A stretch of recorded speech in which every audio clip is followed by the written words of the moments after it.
Well, Jake, you are blowing up with every reason. You have every reason to. Oh, Everyone thank you. loves you on season 5 of Stranger Things. Delightful. Derek, how have these past weeks been for you?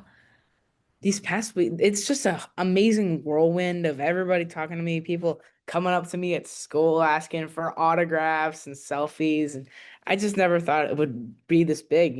I know Stranger Things is huge, but it's crazy to see. Yeah, and the show is kind of like known for like each season having someone come on and then their career just blow up. Joseph Quinn with season 4. Talk to me about where you were when you got the call that you booked the role as Derek. So actually, we had just come out of our basement after a tornado warning. And our talent agents, they asked, can we hop on a call for a second? And once we got on, we saw that every single person from the talent agency, all three branches from LA, Chicago, and New York, they all went all together. Jake, you're going to Hawkins. Oh my God. But also the tornado warning? What? That's like so much going on. Exactly. One huge dramatic thing to another. Oh my God. And how was your journey to Hawkins? How could you describe it in like 3 words? In 3 words, I would say in the beginning, nervous, in the middle, excited, and at the end, bittersweet. Was it hard for you to keep the secret that you're filming and that like you're? Did you tell anyone that you're going to be on Stranger Things? It was crazy. I had to keep the secret in for a year and a half. And, I actually had to tell everyone I was on a mayonnaise documentary. Thank you. You told Jimmy Fallon on The Tonight Show that you lied to everyone and said you were doing a Mayo documentary when you were actually filming Stranger Things. Why a Mayo documentary? Like, out of all the things you could say.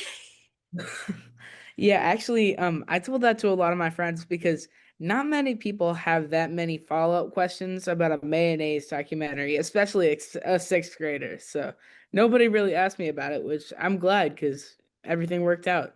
Yeah. How was your first day on set? Was it the table? Did you do the table read and then you went to set and started filming after? Yeah. Actually, Joe Keery and Gaten Matarazzo and Charlie Heaton, we were all throwing wadded up pieces of paper at each other at the table reads, so they made me feel really welcome there. And my first day of set, actually, my set teacher and a couple of the other cast members, they put nerds and balloons in my trailer to help me feel welcome, and they were all so welcoming and kind, made me feel like I was there since day one. Oh, I love that. Well, you have a lot of scenes. Well, at least in part 1, you had a lot of scenes with Winona, Noah, Finn, Maya, Priya. Did they give you any tips? Because a lot of them have been child actors. Obviously, Noah and Finn have, but did they give you Yeah. any tips on how to navigate being a star and thrust to stardom when you're so young? Well, actually, Winona Ryder, she was very kind and gave me some words of advice, actually. She talked to me about well, when I was doing the scene with the Doritos in the squawk basement in episode 4, I believe it was, she actually told me about how she for a movie she had to keep eating these chocolates, and she was like, "Oh, yeah," like before she got the role, she was like, "Oh, I get to eat a lot of chocolate, which would be really fun." But by the end of it, she got so sick of it. So it was a really funny story that she really helped me feel welcome and told us about all her experiences as a child actor. It's a huge, ginormous, one of the biggest shows on television. I'm sure there's a lot of downtime in between takes. What would everybody do to kind of keep the energy high and just like bond in between takes? My mom and I, we used to play pranks on Noah. When everybody was playing with the Bananagrams tiles, they were all playing that board game Bananagrams, and where you would make the words out of the tiles that you get. So we decided that we wanted to put some swear words in front of Noah, and we got him in trouble with Maya Hawke, and she was like, "Noah, there's kids here." That's such a good little prank. And also, I feel like something Derek would do because he says a lot of bad words. Yes, for sure. Holy shit, Dad's wasted again. Suck my fat one! Jesus, what? Monsters are coming and you're all gonna die. Ha ha ha ha ha. Is there a favorite line of Derek's that you just like love? I have to say. Something my fat one is a really good line. I really do like that one, and I enjoy saying it in that Cartman voice that I actually did on the Tonight Show. So Yeah, yeah, your Cartman voice is so good. Can you do another impression, like another line in that voice? let me think. Okay. As you continue breathing, I want you to put yourself on a beach. The water is blue, blue as a smurf. Listen to it lap the sandy shore like a dog slurping from his bowl. I'm dying. That is so funny. And that scene, because it's like such a 180 from you being kind of like mean Yeah, to yeah, then being exactly. like a calm, like meditation. Blue, blue as a smurf. You listen to it lap the sandy shore, like a dog slurping from his bowl. And then right after, I think it was like when you did the slap, the ruler slap. That Yeah, was so funny. Was that improv or was that in the script? it was in the script, but I have to say it was really fun because I actually made friends with some of the other kids that were on set, so it was fun to be able to whack them over the head with the sticks. Yeah, oh my God, that's so funny. I also really liked that you kind of have your own like spin-off on social media with the Take a Break with Jake. Yeah. What would be the jingle for Take a Break with Jake if you were in charge? Dun, dun, dun, dun, just can't wait. No, no, take a break. Good, Jake. That's pretty good. It's gotta be short and sweet. Gotta be short and sweet. That takes the cake. You're really good at this. Thank you. You could be like Jimmy Fallon. Pretty That'd much. be pretty good. That would be pretty good. You talked to Joe, to Satie, to Maya. Like, how was it filming that with them on set? I have to say, it was really interesting because I really got a viewpoint into what you all do with all your interviews and journalism. And have to really respect it because it is a really tough job. And, even Joe saying that I would be like the next Jimmy Fallon, I guess maybe that might be some of the factor that got me to be on the Tonight Show. So that was a very, very exciting thing to do. And I just really got to give respect to you all as journalists and investigators and all that. That's very nice. That's really, really nice. Thank you. No, you really did a great job. I loved watching all those like on Instagram and on YouTube Shorts. It's so good. And I love that because you don't have any scenes with Satie in part one because she's obviously in the Upside Down. She has her own little side quest going on.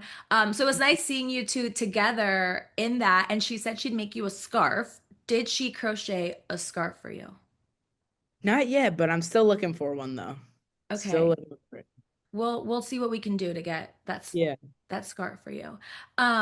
Obviously, Stranger Things is known for losing some beloved characters. I know you're only in season 5, but if you could bring back any character from previous seasons, like Eddie or Barb or Chrissy, is there one character that you'd love to see come back? Honestly, I gotta say, Dimitri is a very good character from season 3. I believe it was Dimitri from with the Woody Woodpecker stuffed animal and all that. Oh, okay, I love that. There's still a lot of episodes left to go. How do you plan on watching the rest of the episodes? Are you going to sit down with your family and watch them? Are you going to go with the cast? Or what's the vibe for the holiday season and watching them?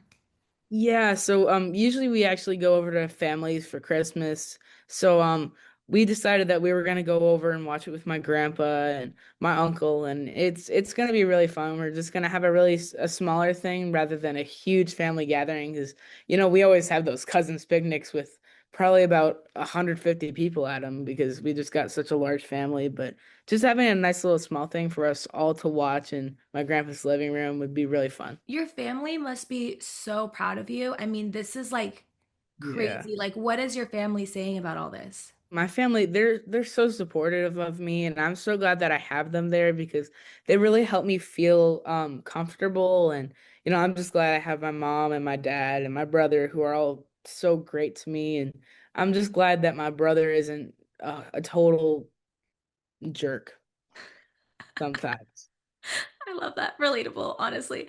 Have you taken a moment to like stop and be like, I was just on the Tonight Show. I'm on the biggest show on the planet. Like, this is crazy. Even my mom and my dad were all like, they were like giving me advice, just like, Jake, just stop and smoke, take it all in, soak it in. And, you really got to think about Ferris Bueller stopping and smelling the roses. So, I'm just really glad to be able to have those moments where I can stop and smell those great roses.